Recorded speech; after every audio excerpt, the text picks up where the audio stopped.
శ్రమల సమయమున నీ తోడు నాకుండగా, కన్నీటిలో వేళలో నీ నీడ నాకుండగా. கர்த்தருக்குள் பிரியமானவர்களே, ప్రభునందు ప్రియమైన వారలారా, இந்த ஜூலை மாதத்தினுடைய வாழ்த்துதலை இயேசுவின் நாமத்திலே நாங்கள் சொல்லுகிறோம். ఈ జూలై నెల యొక్క శుభములను యేసుక్రీస్తు నామములో మీకు తెలియజేస్తుంటున్నాం. இந்த மாதத்தினுடைய வாக்குத்தத்தத்தை ఈ నెల యొక్క వాగ్దానమును உங்கள் மத்தியில் பகிர்ந்து கொள்ள మీ మధ్యన పంచుకొనడానికి கர்த்தர் பாராட்டின கிருபைக்கு நான் நன்றி செலுத்துகிறேன். ప్రభు చూపినటువంటి కృపను బట్టి వందనాలు తెలియజేస్తుంటున్నాను. கர்த்தருடைய பாதத்தில் அடிமை காத்திருக்கிற நேரத்தில் ప్రభు యొక్క పాదముల దగ్గర దాసుడు కనిపెట్టుకొని ఉండగా அவர் கொடுத்த வாக்குத்தத்தம் ఆయన ఇచ్చినటువంటి వాగ్దానం நீதிமொழிகள் 15ஆம் அதிகாரம் 13வது வசனம். సామెతల గ్రంథం 15వ అధ్యాయం 13వ వాక్యం. மன மகிழ்ச்சி முகமலர்ச்சியை தரும், సంతోష హృదయము ముఖమునకు తేటనిచ్చును. கண்களை மூடி நாம் ஜெபிக்கலாம். కళ్ళను మూసుకొని మనం ప్రార్థన చేసుకుందాం. பரிசுத்த நிறைந்த பரலோக பிதாவே, పరిశుద్ధము నిండినటువంటి మా పరలోకపు తండ్రి, இந்த ஜீவ வார்த்தை జీవం కలిగిన ఈ మాట நீர் கொடுத்தது. నీవిచ్చినది. இந்த வார்த்தையின் மூலம் ఈ వాక్యం మూలముగా இதை கேட்கிற யாவரும் దీన్ని వినేటటువంటి అందరూ இருதயம் பலனடைய, హృదయము బలపరచబడడానికి, சமாதானத்தை பெற, సమాధానం పొందడానికి, ஆசீர்வாதத்தை சுதரிக்க ఆశీర్వాదమును స్వతంత్రించడానికి கிருபை செய்ய முடியாது நாங்கள் ஜெபிக்கிறோம். కృప దయచేయమని ప్రార్థన చేస్తున్నాం. மகிமை செலுத்துகிறோம். మహిమ నీకే చెల్లిస్తున్నాం. இயேசுவின் நல்ல நாமத்தில் ஜெபிக்கிறோம் பிதாவே. యేసయ్య మంచి నామములో ప్రార్థన చేస్తున్నాం తండ్రి. ஆமென். கிறிஸ்துவுக்குள் பிரியமானவர்களே, క్రీస్తునందు ప్రియమైన వారలారా, நீங்கள் போன மாதம் வரைக்கும் மிகுந்த மன சோர்வில் இருந்திருக்கலாம். గడిచిన నెలంతయు కూడా మీరు మిక్కిలి మనసునందు సోలిపోయి ఉండవచ్చు. இந்த ஜூலை மாதத்துல கர்த்தர் நம்மோடு கூட பேசுகிற ஒரு காரியம், ఈ జూలై నెలలో దేవుడు మనతో కూడా మాట్లాడేటటువంటి ఒక కార్యం, மன மகிழ்ச்சி సంతోష హృదయము நமக்கு முகம் மலர்ச்சியை தரும் என்று சொல்லுகிறது. మన ముఖమునకు తేటనిచ్చునని సెలవిస్తున్నది. தமிழ்ல ஒரு பழமொழி உண்டு. తమిళ భాషలో ఒక సామెత ఉన్నది. அகத்தின் அழகு முகத்திலே தெரியும். అంతరంగములో ఉన్నటువంటి అందము ముఖము మీద కనబడును. ஆகவே மனம் எப்படி இருக்கிறதோ మనస్సు ఏ రీతిగా ఉండునో முகத்தில் அது அப்படியே பிரதிபலிக்கும். అది ముఖములో అలాగే ప్రతిఫలించును. உன்னுடைய மனதுல உள்ளத்துல ஒரு சோகம் இருந்தால், నీ మనస్సులో లేదా అంతరంగములో శోకం ఉన్నట్టయితే, வருத்தம் இருந்தால், బాధ ఉన్నట్టయితే உன் முகத்துல அது படமாக காட்டி விடும். அது ముఖము మీద అది చిత్రపటముగా కనబడును. வியாதினால வேதனை இருந்தாலும் சரி, వ్యాధి వలన వేదన పడుతూ ఉన్నా సరే, பிரச்சனையினால மனதில வேதனை இருந்தாலும் சரி, సమస్య వలన మనస్సులో వేదన పడుతున్నా సరే, மன வேதனையா இருந்தாலும், అది మనోవేదన అయినా సరే, சரீர வேதனையா இருந்தாலும், శారీరక వేదన అయినా సరే, நமது முகம் మన ముఖము மற்றவர்களுக்கு அதை தெளிவாக காட்டி விடக்கூடியதாக இருக்கிறது. ఇతరులకు అది తేటగా కనబరిచేటటువంటి మన ముఖము. இந்த மாதத்துல கர்த்தர் ఈ నెలలో ప్రభు அவருடைய நாமத்தை நம்பக்கூடியவர்களுக்கு, ఆయన నామమును నమ్మకముగా ఉన్నవారికి, அவரை பிரியப்படுத்துகிற ஜனங்களுக்கு, ఆయనను ప్రియపరిచే జనులకు உன்னுடைய இருதயம் மனம் இந்த மாதத்துல மகிழ்ச்சியை சந்திக்கும். నీ యొక్క హృదయము మనస్సులో సంతోషాన్ని ఈ నెలలో సందర్శించును. உன் இருதயம் மகிழ்ச்சி அடைகிற போது, నీ యొక్క హృదయము సంతోషపడినప్పుడు உன்னுடைய முகம் வந்துட்டு அது மலர்ச்சி அடையும். அது నీ యొక్క ముఖము అది తేటగా కనబడును. எரேமியா 33ஆம் அதிகாரம் 14வது வசனத்துல, ఇర్మియా 33:14లో, இதோ நாட்கள் வரும், ఇదిగో దినములు వస్తాయి, நான் சொன்ன நல் வார்த்தைகள் அது நிறைவேறும் என்று சொல்லுகிறார். నేను చెప్పినటువంటి మంచి వార్త నెరవేరునుగాక అని. இந்த ஜூலை மாதத்துல ఈ జూలై నెలలో ஒவ்வொரு நாட்களிலும் ప్రతి దినములో அவர் சொன்ன நல் வார்த்தை ఆయన చెప్పేటటువంటి మంచి మాట உன்னுடைய வாழ்க்கை தேடி வரக்கூடியதாக இருக்கிறது. నీ యొక్క జీవితమును వెతికి వచ్చేదిగా ఉన్నది. என்ன என்று சொன்னால், అదేమిటనగా, இங்கே மனம் மகிழ்ச்சி அடைகிற போது, ఇక్కడ మనస్సు సంతోషపరచబడినప్పుడు உன்னுடைய முகம் నీ ముఖము அது மலர்ச்சி தரக்கூடியதாக இருக்கிறது. అది తేటనిచ్చేదిగా ఉంటున్నది. இந்த மாசத்துல ఈ నెలలో கர்த்தர் தன்னுடைய பிள்ளைகளுக்கு, దేవుడు తన యొక్క బిడ్డలకు, அவரை முழுவதுமாக நம்புகிற பிள்ளைகளுக்கு, ఆయనను పూర్తిగా నమ్మేటటువంటి బిడ్డలకు அவருடைய பார்வையில ఆయన దృష్టిలో பிரியமாய் காணப்படக்கூடியவளுக்கு ప్రియముగా కనబడేటటువంటి వారికి அவர் தன்னுடைய ஆசீர்வாதத்தை, ఆయన తన యొక్క ఆశీర్వాదమును, தன்னுடைய சமாதானத்தை, తన యొక్క సమాధానమును, தன்னுடைய கிருபையை, తన యొక్క కృపను, தன்னுடைய இரக்கத்தை, తన యొక్క కనికరమును, தன்னுடைய மனதுருக்கத்தை తన యొక్క జాలిని கொடுக்க அவர் கிருபை உள்ளவராய் இருக்கிறார். ఇవ్వటానికి ఆయన కృప కలిగిన వాడై ఉన్నాడు. ஆகவே மனம் மகிழ்ச்சி அடைய வேண்டும் என்றால், కాబట్టి మనస్సు సంతోషపరచబడాలంటే இங்கே முதலாவது நாம மனம் மகிழ்ச்சி அடைய வேண்டும் என்பதை మొదటగా మన మనస్సు ఎక్కడ సంతోషపరచబడాలి అని கர்த்தர் நமக்கு ஒரு ஆலோசனை தருகிறார். దేవుడు మనకు ఒక ఆలోచన ఇస్తున్నాడు. சங்கீதம் కీర్తనలు 37:4 வாசித்தால் 37:4 చదివితే கர்த்தரிடத்தில் மன மகிழ்ச்சி இருக்க வேண்டும் என்று சொல்லி, యెహోవాని బట్టి సంతోషించుము అంటున్నాడు. கர்த்தரிடத்தில் மன மகிழ்ச்சியாயிரு, యెహోవా యందు సంతోషించుము, అప్పుడు உன்னுடைய இருதயத்தின் வேண்டுதல்கள், నీ యొక్క హృదయ వాంఛలను உனக்கு அது அளிக்கப்படும். నీకు తీర్చబడును.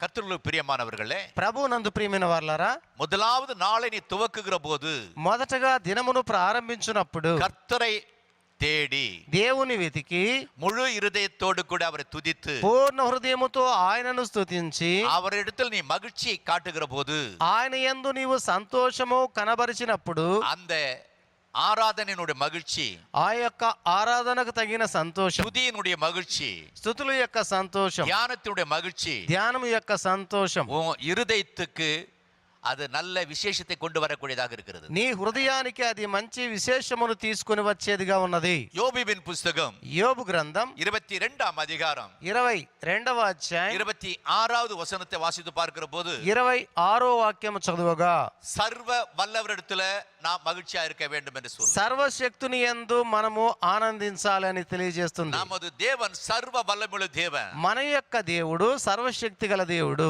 சர்வ வல்லவரிடத்துல ఆ సర్వశక్తి గల దేవుని நாம் యందు மகிழ்ச்சியா இருக்க வேண்டுமா? మనము సంతోషముగా ఉండాలి అని, நமது மனம் மகிழ்ச்சியா இருக்க வேண்டுமா? మన యొక్క మనస్సు సంతోషించాలని, சர்வ வல்லவரிடத்துல மனம் மகிழ்ச்சியா இருந்து సర్వశక్తుని యందు మనస్సు సంతోషించినప్పుడు தேவனுக்கு நேராக దేవునికి నేరుగా உம்முடைய முகத்தை నీ ముఖమును நீ ஏறெடுப்பீர்.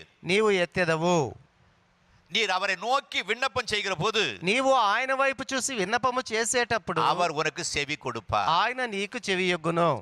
கர்த்தர் உனக்கு செவி கொடுக்க வேண்டும் என்றால், దేవుడు నీకు చెవియొగ్గాలి అంటే சர்வ வல்லவர் மேல் సర్వశక్తుని యందు நீ மன மகிழ்ச்சியா இருக்க வேண்டும். నీవు సంతోషించాలి. அவர் வார்த்தையிலே மன மகிழ்ச்சியா இருக்க வேண்டும். ఆయన మాటల యందు నీవు సంతోషించాలి. அவருடைய வாக்கு தத்துவத்திலே நீ மன மகிழ்ச்சியா இருக்க ఆయన வேண்டும். వాగ్దానముల యందు నీవు సంతోషించాలి. ஆக சர்வ வல்லவரிடத்துல மனம் மகிழ்ச்சியா இருந்து కాబట్టి సర్వశక్తుని యందు నీవు సంతోషించి உன்னுடைய முகத்தை அவர் பக்கமாக திருப்பி నీ యొక్క ముఖమును ఆయన తట్టు తిప్పుకొని நீ విన్నப்பத்தை செய்கிற போது నీవు విన్నపము చేసినప్పుడు அந்த விண்ணப்பத்துக்கு கர்த்தர் செவி கொடுக்கக்கூடியவராக இருக்கிறார். ఆ యొక్క విన్నపమునకు ప్రభువు చెవియొగ్గాడు. కనుక தேவனுக்கு நீ முதலிடம் கொடுக்கிற போது, నీవు దేవునికి మొదటి స్థానం ఇచ్చినప్పుడు உன்னுடைய மகிழ்ச்சியானது முதலாவது தேவனிடத்துல மகிழ்ச்சியா இருக்க வேண்டும். నీ సంతోషం అన్నది మొదటగా దేవుని యందు సంతోషించాలి. அந்த தேவனிடத்துல மன மகிழ்ச்சியா இருக்கிற போது, ఆ దేవుని యందు నువ్వు సంతోషించినప్పుడు அந்த நாள் பூராவும் கர்த்தர் உன் மனதை மகிழ்ச்சியில வைப்பார். அவர் ఆ దినమంతయు కూడా దేవుడు నీ హృదయాన్ని సంతోషముతో నింపగలడు. உன்னுடைய முகத்தை அவர் மலரச் செய்கிறார். నీ యొక్క ముఖాన్ని ఆయన వికసింప చేసేవాడై ఉన్నాడు. முகம் சிரிப்பிலே, மகிழ்ச்சியிலே, அது சந்தோஷத்திலே அது பிரகாசிக்கும். அது నీ యొక్క ముఖము నవ్వులో, సంతోషములో, ఆనందములో అది ప్రకాశించేదిగా ఉన్నది. அதுக்கு அடுத்தது దాని తరువాత యెషయా గ్రంథం 58ஆம் அதிகாரம் 58వ అధ్యాయం 14வது వசனத்திலே 14వ వాక్యములో, అప్పుడు கர்த்தரில் மன மகிழ்ச்சியா இருப்பாய், యెహోవా యందు ఆనందించెదవు. అప్పుడు எப்பொழுது అది ఎప్పుడు? அதுக்கு முந்தின வசனத்தை பார்க்கிற போது, దాని ముందు వాక్యాన్ని మనం చూసుకున్నట్టయితే, ஓய்வு நாளை மன மகிழ்ச்சி நாளாய், విశ్రాంతి దినమును ఆనంద దినముగా, கர்த்தருடைய பரிசுத்த நாளை అనగా దేవుని యొక్క పరిశుద్ధ దినముగా, அத மகிமுள்ள நாள் என்று, అది మహిమకరమైన దినమని, அத மகிமையாக எண்ணுவாய் என்றால், అది మహిమకరముగా నీవు ఎంచుకున్నట్టయితే, அப்பொழுது கர்த்தரிடத்துல மன மகிழ்ச்சியா இருப்பாய். అప్పుడు నీవు దేవుని యందు ఆనందించదవు. கர்த்தர் தன்னுடைய பிள்ளைகளுக்கு దేవుడు తన యొక్క పిల్లలకు நியமிக்கப்பட்ட నియమించినటువంటి அந்த பரிசுத்த நாளை ఆ పరిశుద్ధ దినమును அத மன மகிழ்ச்சி நாளாக நினைத்து దానిని ఆనందకరమైన దినముగా ఎంచి உன் சொந்த வேலைகளை செய்யக்கூடாதபடிக்கு నీ సొంత పనులను చెయ్యకుండా முதலிடம் அந்த ஓய்வு நாளுக்கு கொடுக்கிற போது, మొదటి స్థానము ఆ విశ్రాంతి దినానికి ఇచ్చినప్పుడు, ஆராதனை நாளுக்கு கொடுக்கிற போது, ఆరాధన దినమునకు ఇచ్చినప్పుడు, அந்த பரிசுத்த தினமாக நினைக்கிற போது, అది పరిశుద్ధ దినమని ఎంచినప్పుడు, அப்பொழுது நீ கர்த்தருக்குள்ளாக மகிழ்ச்சியா இருப்பாய். అప్పుడు నీవు ప్రభువునందు ఆనందించదవు. கர்த்தரிடத்தில் மனம் மகிழ்ச்சியா இருக்கிற போது, దేవుని యందు ఆనందించినప్పుడు உன்னுடைய இருதயத்தின் விருப்பங்களை கர்த்தர் நிறைவேற்றக்கூடியவராக இருக்கிறார். నీ హృదయపు వాంఛలను దేవుడు నెరవేర్చే దేవుడై ఉన్నాడు. உன் இருதயத்தில் அநேக விருப்பங்கள் உண்டு. నీ యొక్క హృదయములో అనేక కోరికలు ఉన్నాయి. விரும்புகிறாயே தவிர కోరికలు ఉన్నాయి తప్ప அதை நீ சுதந்திரிக்க முடியவில்லை. దానిని నీవు స్వతంత్రించుకోవడం அதை లేదు. நீ பெற்றுக்கொள்ள முடியவில்லை. దానిని నీవు పొందుకోవటం లేదు. காரணம் உலக மனுஷனிடத்தில் நீ மகிழ்ச்சியா இருக்கிறாய். లోక మనుషుల యందు నీవు ఆనందిస్తున్నావు. உலக மனுஷனை நீ மகிழ்ச்சி அடைய செய்கிறாய். లోక మనుషులను నీవు ఆనందింపజేస్తున్నావు. உலக மனுஷனோடு கூட நீ ஐக்கியம் கொள்ளுகிறாய். లోకములో ఉన్న మనుషులతో నీవు ఐక్యముగా ఉన్నావు. ஆனால் தேவனிடத்தில் உன்னுடைய உறவு சரியில்லை, ஐக்கியம் சரியில்லை. అయితే దేవుని దగ్గర నీ యొక్క సంబంధము సరిలేదు, ఐక్యము సరిగా లేదు. உன்னுடைய மனம் தேவனிடத்தில் ஐக்கியப்படாத பட்சத்துல నీ యొక్క మనస్సు దేవుని యందు ఐక్యపరచబడనటువంటి సమయమునందు தேவன் கொடுத்த வாக்குத்தத்தங்கள் உன் வாழ்க்கையில் நிறைவேறாது. దేవుడిచ్చినటువంటి వాగ్దానములు నీ యొక్క జీవితంలో నెరవేరదు. நீதிமொழிகள் 8ஆம் அதிகாரம் సామెతల గ్రంథం 8వ అధ్యాయం 30வது வசனத்துல, நான் அவர் அருகே செல்ல பிள்ளையா இருந்தேன், நித்தம் அவருடைய மனமகிழ்ச்சியா இருந்து எப்பொழுதும் அவர் சமூகத்துல களி கூர்ந்தேன் என்று சொல்லுகிறார். నేను ఆయన దగ్గర ప్రియమైన కుమారుడుగా ఉండి ఆయన యందు నిత్యము సంతోషించదను. அதாவது கர்த்தர் அருகே అనగా దేవుడు అతనికి செல்ல பிள்ளையா இருந்தேன், ప్రియమైనటువంటి ముద్దు బిడ్డగా ఉండి நித்தமும் నిత్యమును அவருடைய மனமகிழ்ச்சியா இருந்தேன். ఆయన యందు ఆనందించి ఉన్నాను అని.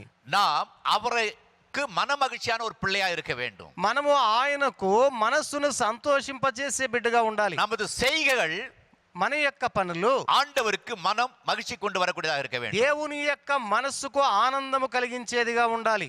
மனுஷன் மனமகிழ்ச்சி அடையத்தான் మనుష్యుడు మనసును ఆనందపరుస్తాడు. நாம் விரும்புகிறோமே தவிர దానిని మనం ఇష్టపడతామే తప్ప நமது உடையில అయితే మన బట్టల్లో மனுஷனை மனமகிழ்ச்சி செய்ய விரும்புகிறோம். మనుష్యులను ఆనందింప చేయాలని ఆశిస్తాం. பேச்சிலே மகிழ்ச்சி அடைய செய்கிறோம். మాటల ద్వారా మనుషుల్ని ఆనందింపజేస్తాం. பலவிதமான காரியங்களிலெல்லாம் மனுஷனை மகிழ்ச்சி அடைய செய்கிறோம். పలు విధాలైన కార్యముల చేత మనుషులను ఆనందింప చేస్తాం. என் பேச்சிலே, నా మాటలతో, என்னுடைய நடத்தையில, నా నడతతో, என்னுடைய ஆடையில, నా యొక్క వస్త్రములతో, இப்படி நம்ம என்னுடைய உருவத்துல నా యొక్క రూపముతో கர்த்தர் மன மகிழ்ச்சி அடைவாரா? దేవుడు ఆనందపడతాడా? அதை நீ சிந்தித்து நீ வாழ்க்கை அமைக்கிறாயா? దానిని నీవు తలంచి జీవితాన్ని అమర్చుకుందువా? எதை செய்தாலும் ఏమి చేసినను அது தேவனுடைய மகிமைக்கென்று செயல்பட வேண்டும். అది దేవుని యొక్క మహిమ కొరకు అని చెయ్యాలి. ஒவ்வொன்றும் தேவனுடைய மகிமைக்காக நீ செயல்பட்டால் ప్రతి ఒక్క దానిని కూడా దేవుని మహిమ కొరకు నువ్వు చేసినట్టయితే கர்த்தர் உன்னிலே மன மகிழ்ச்சி அடைவார். దేవుడు నీ యందు సంతోషించగలడు. ஆகவே நித்தமும் కాబట్టి నిత్యము அவருடைய மன மகிழ்ச்சியா இருந்து మరి ఆయన యందు నిత్యం సంతోషించి எப்பொழுதும் அவருடைய சமூகத்துல களி கூறுகிறேன். ఎల్లప్పుడూ ఆయన సన్నిధిలో ఆనందించెదను. தேவ சமூகத்துல நமது களி கூறுதல் இருக்க வேண்டும். దేవుని యొక్క సన్నిధిలో మన యొక్క ఆనందం ఉండాలి. கொஞ்சம் நீங்க ஆராய்ந்து பாருங்க. కొద్దిగా మీరు ఆలోచన చేయండి. 24 மணி நேரத்துல 24 గంటల సమయంలో உங்களுடைய களிப்பு எங்கே இருக்கிறது, யார் இடத்துல இருக்கிறது? నీ యొక్క సంతోషం ఎక్కడ ఉన్నది, ఎవరితో కూడా ఉన్నది? 24 மணி நேரத்துல 24 గంటల సమయంలో தேவனுக்கும் உனக்கும் உள்ள உறவு என்ன? దేవునికి నీకు ఉన్నటువంటి సహవాసం ఏమిటి? அந்த உறவின் நேரம் எவ்வளவு? ఆ సహవాసం కలిగిన సమయము ఎంత? அந்த களிப்பினுடைய நேரம் எவ்வளவு? ఆ ఆనందము యొక్క సమయము ఎంత?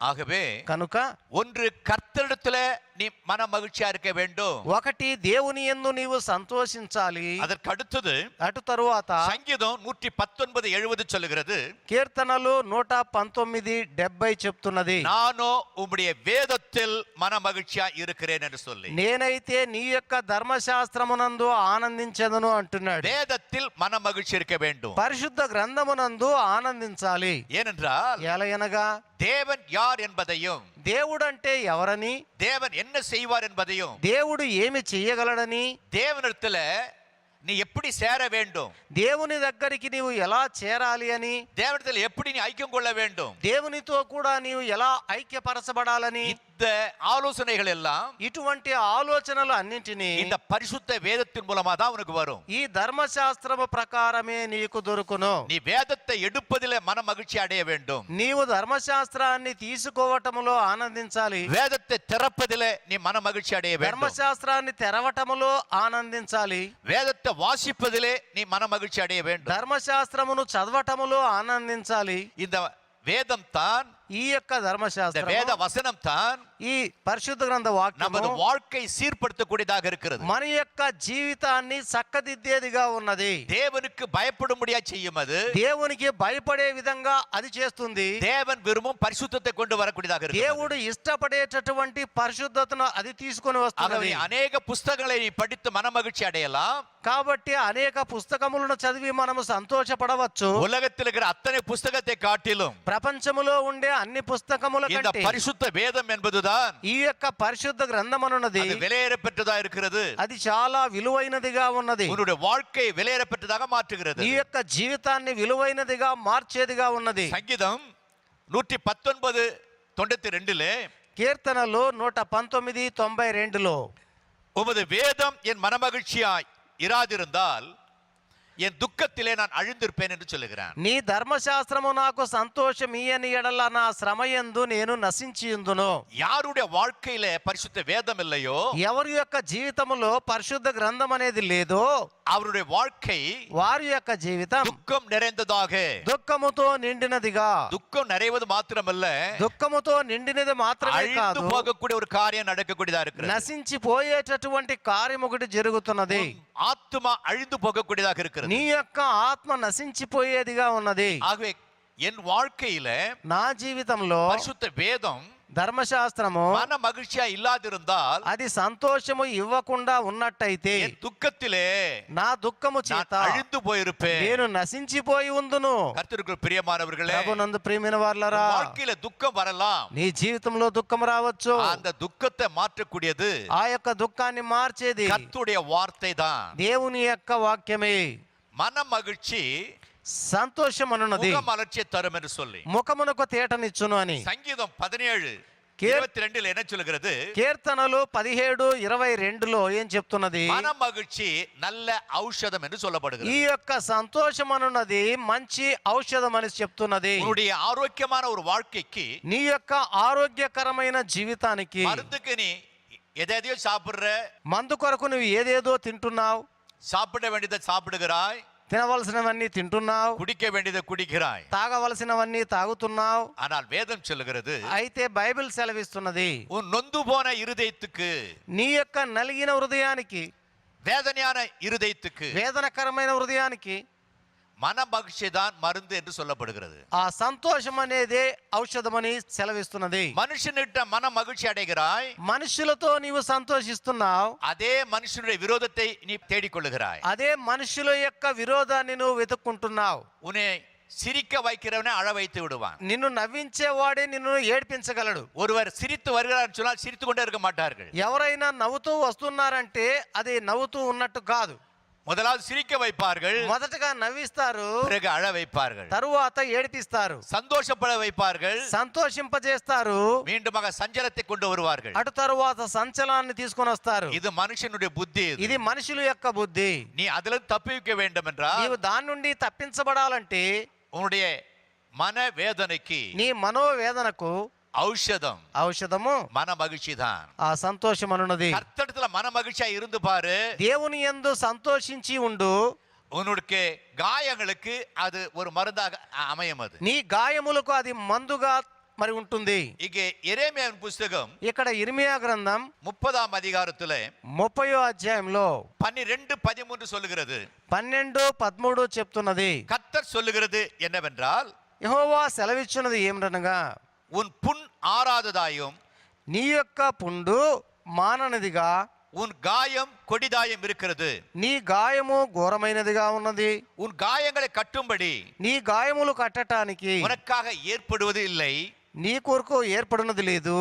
உன்னை சொஸ்தப்படுத்துவது ஔஷதங்களும் இல்லை. నిన్ను స్వస్థపరచు ఔషధమును లేదు. உன் காயங்களை கட்டுவதற்கு யாருமே இல்ல. నీ గాయములు కట్టుటకు ఎవరునూ లేరు. உனக்கு ஆரோக்கியம் கொடுக்கிற மருந்தும் கிடையாது. నీకు ఆరోగ్యమునిచ్చు మందును లేదు. ஆனால் உனக்கு ஆரோக்கியம் கொடுக்கக்கூடிய மருந்து, అయితే నీకు ఆరోగ్యమునిచ్చు మందు. நீ மனது சந்தோஷமா இருக்கிறாயே, నీవు మనస్సునందు సంతోషంగా ఉన్నావి, மகிழ்ச்சியா இருக்கிறாயே, ఆనందంగా ఉన్నావి. அதுதான் வாழ்க்கைக்கு மருந்தா இருக்கிறது. అదే జీవితానికి మందు అయి ఉన్నది. அந்த மருந்து எங்க கிடைக்கும்? ఆ యొక్క మందు ఎక్కడ దొరుకును? அது கர்த்தராகிய இயேசு கிறிஸ்துவிலே கிடைக்கும். ప్రభు అయినటువంటి యేసుక్రీస్తునందు మాత్రమే அது దొరుకును. பரிசுத்த வேதத்திலே கிடைக்கும். అది పరిశుద్ధ గ్రంథమునందు దొరుకును.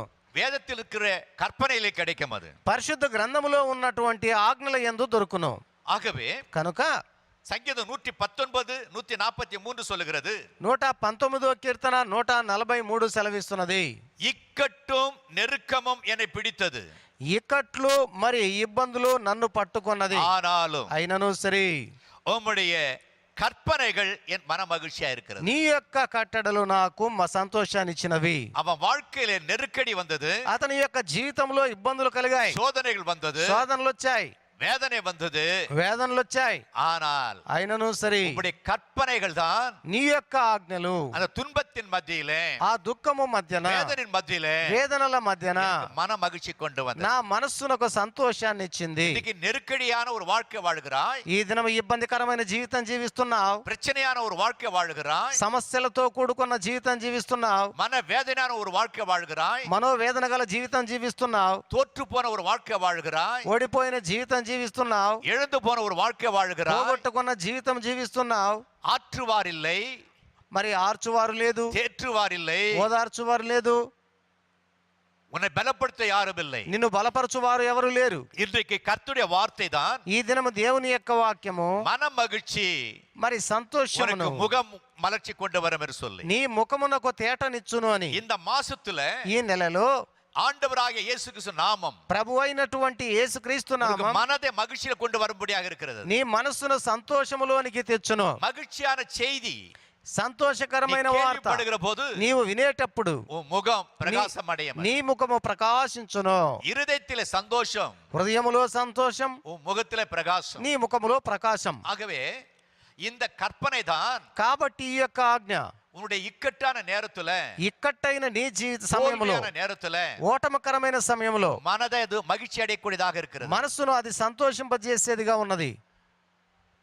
எரேமியா 33:14 ఇర్మియా 33:14 என்ன சொல்லப்பட்டது என்றால், ఏమని సెలవిస్తున్నదనగా, நான் சொன்ன நல் வார்த்தை నేను చెప్పినటువంటి మంచి அதை మాట நான் நிறைவேற்றுவேன். దానిని నేను నెరవేర్చుదను. நாட்கள் வரும், దినములు వస్తాయి, நாளைய தினம் வரும், రేపటి దినం వస్తుంది, உனக்கு ஒரு மன மகிழ்ச்சி கிடைக்கும். నీకు ఒక సంతోషము దొరుకును.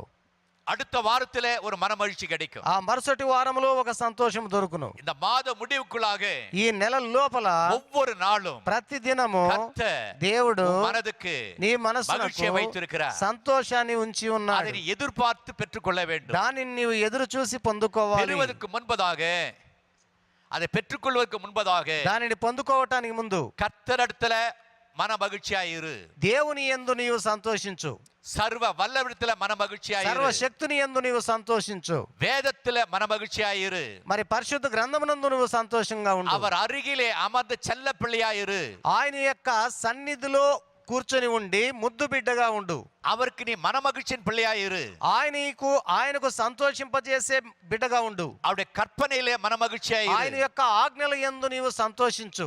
அவர் சொன்ன வாக்கு தத்துவத்திலே மன மகிழ்ச்சியாயிரு. ఆయన చెప్పినటువంటి వాగ్దానముల యందు నీవు సంతోషించు. அவனுடைய முகத்திற்கு అప్పుడు నీ ముఖమునకు அவர் பிரகாசத்தை கொண்டு வருவார். ఆయన ప్రకాశమును తీసుకుని వచ్చును. வாடி போன உன்னுடைய முகத்தை மலரச் செய்வார். వాడిపోయిన నీ ముఖాన్ని ఆయన వికసింపజేస్తాడు. சோர்ந்து போன உன்னுடைய முகத்தை மலரச் செய்வார். సోలిపోయిన నీ ముఖాన్ని ఆయన వికసింపజేస్తాడు. மகிழ்ச்சியிலே ஆண்டவர் உன்னை நிறைய செய்வார் அவர். సంతోషము చేత దేవుడు నిన్ను నిండుగా దీవిస్తాడు. ஆகவே கர்த்தருக்கு பிரியமானவர்களே, కాబట్టి ప్రభునందు ప్రియమైన இந்த వారలారా, மாதம் ఈ నెల கர்த்தர் దేవుడు மன மகிழ்ச்சியின் மாதத்தை உனக்கு கொடுக்கிறார். సంతోషకరమైన నెలగా నీకు ఇస్తున్నాడు. உன்னுடைய காரியங்களினால నీ కార్యముల చేత நீ அதிகமாக சிரிக்கும்படியாக, నీవు అధికముగా నవ్వేటట్టు, உன் வாய் சிரிக்கும்படியாக, నీ యొక్క నోరు నవ్వుతో ఉన్నట్టు, உன்னுடைய உள்ள மகிழ்ச்சி அடையும்படியாக, నీ అంతరంగము నవ్వేటట్టు, தினந்தோறும் మరి ప్రతి దినం மனதுக்கு மகிழ்ச்சி அவர் கொண்டு வரக்கூடியவர். మనస్సునకు ఆయన సంతోషాన్ని తీసుకొని వస్తున్నాడు. இதை நீ விசுவாசிக்கிற போது, దీని యందు నువ్వు విశ్వసించినప్పుడు, கேட்ட సత్యத்தை విన్నటువంటి సత్యమును உன் வாழ்க்கையில கடைபிடிக்கிற போது, నీ జీవితంలో గైకొన్నప్పుడు, இந்த மாதத்துல ఈ నెలలో ஒரு நாள் மன மகிழ்ச்சி அல்ல, ఒక్కరోజు సంతోషము కాదు, தினந்தோறும் உன் மன மகிழ்ச்சி அடையும். ప్రతి దినము నీకు సంతోషము இந்த மாதம் మనస్సును முடிகிற కలుగును. வரைக்கும் ఈ నెల ముగిసే వరకు உன் முகத்தை ஆண்டவர் பிரகாசத்துல வைப்பார், నీ ముఖాన్ని దేవుడు ప్రకాశము చేత சந்தோஷத்துல ఉంచుతాడు, வைப்பார், సంతోషముతో ఉంచుతాడు, சமாதானத்துல வைப்பார். సమాధానముతో ఉంచుతాడు. ஏனென்றால் ఎలాగనగా கர்த்தர் சொன்ன வார்த்தை, దేవుడు చెప్పిన మాట, நான் சொன்ன நல் வார்த்தையை నేను చెప్పిన మంచి మాట நான் நிறைவேற்றுவேன். నేను నెరవేర్చుదును. கர்த்தர் சொன்ன நல் வார்த்தை దేవుడు చెప్పిన మంచి మాట இந்த மாதத்துல ఈ నెలలో அது உனக்கு நிறைவேறும். అది నీకు నెరవేరును. கண்களை இப்படி நாம் ஜெபிக்கலாம். కళ్ళను మూసుకుని మనం ప్రార్థించుకుందాం. பரிசுத்தம் நிறைந்த பரலோக பிதாவே, పరిశుద్ధము నిండిన పరలోకపు తండ్రి, இந்த மாதம் ఈ నెల முது பெரிய கிருபையினால இரக்கத்தினால నీ గొప్ప కృప చేత కనికరము చేత நீதிமொழிகள் 15:13 வாக்குத்தத்தமாக கொடுத்து, సామెతల గ్రంథం 15వ అధ్యాయం 13వ వాగ్దానమునిచ్చి, உன் மன மகிழ்ச்சி నీ యొక్క సంతోషం உனக்கு முகமலர்ச்சி கொண்டு வரும் என்று சொன்ன నీ தேவன், ముఖమునకు సంతోష తేటనిచ్చును అని చెప్పి, முது வார்த்தை தான் నీ యొక్క- எங்களுக்கு ஔஷதமாக இருக்கிறது. నీ యొక్క మాటలే మాకు ఔషధమై ఉన్నది. மன மகிழ்ச்சி தான் ஒருவருடைய வாழ்க்கையிலே மருந்தா இருக்கிறது. సంతోషమే ఒకరి జీవితములో మందుగా ఉన్నది. அந்த மன மகிழ்ச்சிக்கு காரணம், ఆ సంతోషమునకు గల కారణం, உம்மிடத்துல மகிழ்ச்சியா இருக்க வேண்டும், నీ యందు సంతోషంగా ఉండాలి, சர்வ வல்லவரிடத்துல மகிழ்ச்சியா இருக்க வேண்டும். సర్వశక్తుని యందు సంతోషంగా ఉండాలి. ஆண்டவர் உமக்கு அருகில செல்ல பிள்ளை அமர்ந்து மகிழ்ச்சியா இருக்க வேண்டும். ప్రభువా, నీ యొక్క సముఖమునందు ప్రియమైనటువంటి బిడ్డగా ఉండి సంతోషించాలి. வேதம் மன மகிழ்ச்சியா இருக்க வேண்டும். పరిశుద్ధ గ్రంథములో సంతోషంగా ఉండాలి. கற்பனைகள் மன மகிழ்ச்சியா இருக்க నీ வேண்டும். ఆజ్ఞల యందు సంతోషంగా ఉండాలి. அவைகளே వాటిని எங்களுக்கு முகமலர்ச்சி கொண்டு வரும். వాటినే మాకు సంతోషాన్ని కలుగ இதை చేయను. கேட்ட அனைவரும் దీన్ని విన్నటువంటి అందరూ ஆண்டவர் மன மகிழ்ச்சி அடைந்து దేవా సంతోషింపబడి முகமலர்ச்சி அடைய ముఖమునకు తేట కలిగి கிருபை செய்வீராக. కృప దయచేయమని இயேசுவின் நல்ல நாமத்தில் ஜெபிக்கிறோம் பிதாவே. యేసు మంచి నామములో ప్రార్థన చేస్తున్నాం తండ్రి. ஆமென்.